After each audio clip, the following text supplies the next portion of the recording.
કેરળના વાયનાડમાં 30 જુલાઈના રોજ થયેલા ભૂસ્ખલનમાં 400થી વધુ લોકોના મોત થયા છે અને સેંકડો લોકો ઘાયલ છે. વાયનાડ ભૂસ્ખલનને રાષ્ટ્રીય આપત્તિ જાહેર કરવાની અને અસરગ્રસ્ત લોકો માટે વળતર વધારવાની વિપક્ષની માંગ વચ્ચે પીએમ મોદી કેરળ પહોંચ્યા. વાયનાડમાં ભૂસ્ખલનથી પ્રભાવિત વિસ્તારોનું નિરીક્ષણ અને ઈજાગ્રસ્તોને વડાપ્રધાન મળ્યા હતા. વડાપ્રધાને ભૂસ્ખલનથી પ્રભાવિત વિસ્તારોનું હવાઈ નિરીક્ષણ કર્યા બાદ રાહત અને પુનઃવસનના પ્રયાસોની સમીક્ષા કરી.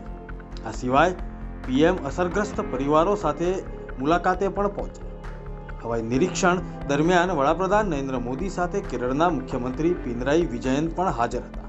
ત્યારબાદ પીએમ મોદીએ ભૂસ્ખલનથી પ્રભાવિત ગામોની મુલાકાત કરી અને બચાવ દળ દ્વારા કરાઈ રહેલી કામગીરીની વિગતો પણ મેળવી.